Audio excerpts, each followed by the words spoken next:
ಈ ಥರ chicken curry ಮಾಡಿದ್ರೆ ನಿಜವಾಗ್ಲೂ ತುಂಬ ಇಷ್ಟಪಟ್ಟು ತಿಂತಾರೆ. ಅಂದರೆ ಗ್ರೀನ್ ಮಸಾಲೆ ಹಾಕ್ಬಿಟ್ಟು ಮಾಡಬೇಕು, ತುಂಬ ಚೆನ್ನಾಗಿರುತ್ತೆ.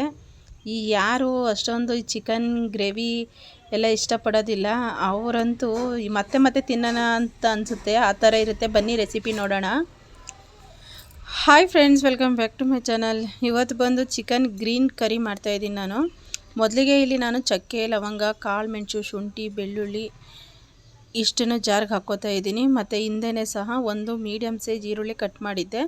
ಆಮೇಲೆ ಹಸಿರು ಮೆಣಸಿನ್ಕಾಯಿ, ಇದಕ್ಕೆ ಕೊತ್ತಂಬರಿ ಸೊಪ್ಪು ಇಷ್ಟನ್ನು ಸಹ ಹಾಕ್ಕೋತಾ ಇದ್ದೀನಿ. ಅಂದರೆ ಇದಕ್ಕೆ ಮೇನ್ ಬೇಕಾಗಿರೋದೇ ಕೊತ್ತಂಬರಿ ಸೊಪ್ಪು ಮತ್ತು ಹಸಿರು ಮೆಣಸಿನ್ಕಾಯಿ ಬೇಕು. ಬೇಕಾದರೆ ಇದ್ರ ಜೊತೆ ಕರ್ಬೇವಿನ ಸೊಪ್ಪು ಹಾಕ್ಕೋಬೋದು ನೀವು, ಆದರೆ ನಾವು ಕರ್ಬೇವಿನ ಸೊಪ್ಪು ಹಾಕಲ್ಲ. ತುಂಬ ಜನ ಹಾಕ್ತಾರೆ ನೋಡಿದ್ದೀನಿ, ನಾವು ಹಾಕಲ್ಲ.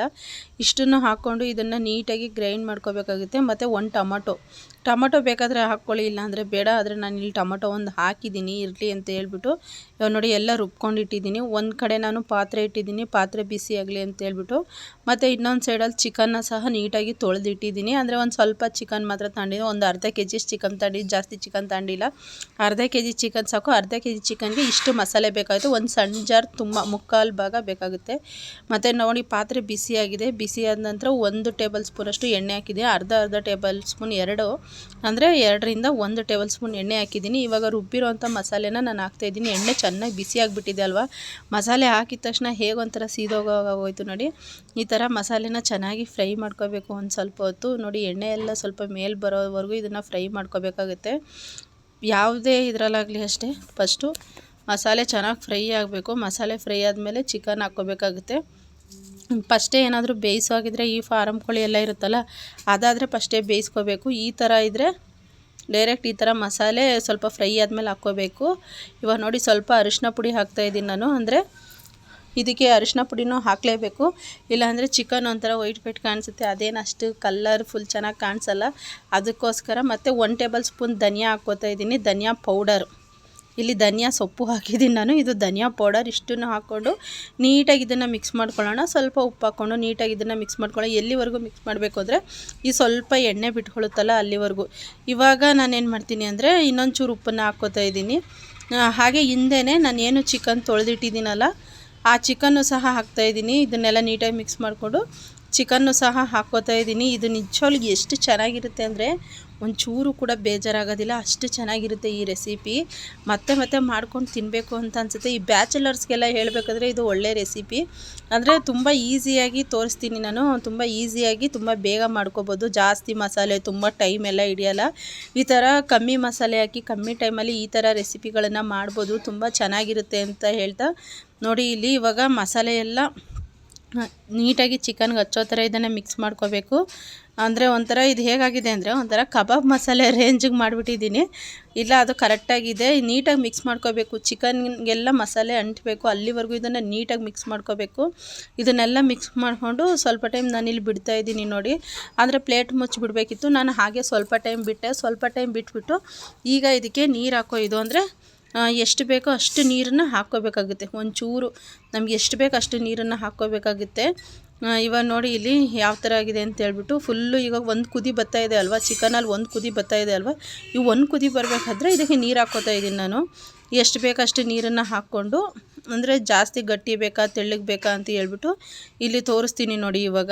ಅಂದರೆ ನಮ್ಮೇನು ಈ ಥರ ಚಪಾತಿ ದೋಸೆಗೆಲ್ಲ ಈ ಥರ ಚೆನ್ನಾಗಿರುತ್ತೆ. ಅಂದರೆ ನಾನು ಇದಕ್ಕೆ ಚಪಾತಿನೂ ಮಾಡ್ತಾಯಿಲ್ಲ, ದೋಸೆನೂ ಮಾಡ್ತಾಯಿಲ್ಲ, ರೈಸು ಮತ್ತು ಮುದ್ದೆ ಮಾಡ್ತಾ ಇರೋದ್ರಿಂದ ಅದಕ್ಕೋಸ್ಕರ ನಾನು ಒಂದು ಸ್ವಲ್ಪನೇ ನೀರು ಹಾಕ್ಕೊಂಡೆ. ಇವಾಗ ನೋಡಿ ಇಲ್ಲಿ ನೀರು ಹಾಕ್ತಾಯಿದ್ದೀನಿ, ಒಂದು ಸ್ವಲ್ಪ ಮಾತ್ರ ಹಾಕ್ಕೊಂಡೆ. ಇವಾಗ ಇಷ್ಟು ನೀರು ಸಾಕು. ಇಷ್ಟು ನೀರು ಹಾಕಿದ ನಂತರ ಇದೇನು ಮಾಡಬೇಕು ಅಂದರೆ ಫುಲ್ಲು ಬೇಯೋಕೆ ಇಡಬೇಕು. ಅಂದರೆ ಈ ಕುದಿಬೇಕು, ನೀರೆಲ್ಲ ಕುದ್ದು ಸ್ವಲ್ಪ ಆಗಬೇಕು, ಅಲ್ಲಿವರೆಗೂ ಇದನ್ನು ಬೇಯಿಸ್ಕೋಬೇಕಾಗುತ್ತೆ. ಬೇಯಿಸ್ಕೊಂಡು ಫುಲ್ಲು ಈಗೇನಿದು ಒಂಥರ ಸಾಂಬಾರು ಥರ ಆಯ್ತಲ್ವ, ಈ ಸಾಂಬಾರೆಲ್ಲ ಹೋಗಿ ಒಂಥರ ಗೊಜ್ಜು ಟೈಪ್ ಆಗಬೇಕು, ಅಲ್ಲಿವರೆಗೂ ಇದನ್ನು ಬೇಯಿಸ್ಕೊಳ್ಳೋಣ. ಇದನ್ನು ಬೇಯಿಸ್ಕೊಂಡಾದ ನಂತರ ನಾನು ಹೇಳ್ತೀನಿ ಮತ್ತೆ ಇದಕ್ಕೆ ಏನಾದರೂ ಹಾಕಬೇಕಾ ಅಥವಾ ಏನೂ ಹಾಕಬಾರ್ದು ಅಂತ ಹೇಳ್ಬೇಕಂದ್ರೆ ಒಂದು ಸಣ್ಣ ಮಕ್ಕಳು ಕೂಡ ಇದನ್ನು ಮಾಡ್ಬೋದು. ಒಂದು 7-8 ವರ್ಷದ ಮಕ್ಕಳು ಕೂಡ ಈ ರೆಸಿಪಿನ ಆರಾಮಾಗಿ ಮಾಡ್ಬೋದು, ಅಷ್ಟು ಸುಲಭವಾಗಿ ತೋರಿಸಿದ್ದೀನಿ ನಾನು. ಅಂದರೆ ಸ್ವಲ್ಪ ಚಿಕನಲ್ಲಿ ಬೋನ್ ಇರ್ತಿದ್ರೆ ಚೆನ್ನಾಗಿರ್ತಿತ್ತು. ಇದೇನು ಜಾಸ್ತಿ ಬೋನ್ ಇಲ್ಲ, ಬರೀ ಬೋನ್ಲೆಸ್ ಚಿಕನ್ನೇ ಇದೆ. ಈ ಬೋನ್ಲೆಸ್ ಚಿಕನ್ ತಿನ್ನೋಕ್ಕೆ ನನಗೇನೋ ಅಷ್ಟೊಂದು ಇಷ್ಟ. ಅದೇನಿದ್ರು ಈ ಶವರ್ಮ ಅಂಥದ್ರೆಲ್ಲ ಚೆನ್ನಾಗಿರುತ್ತೆ.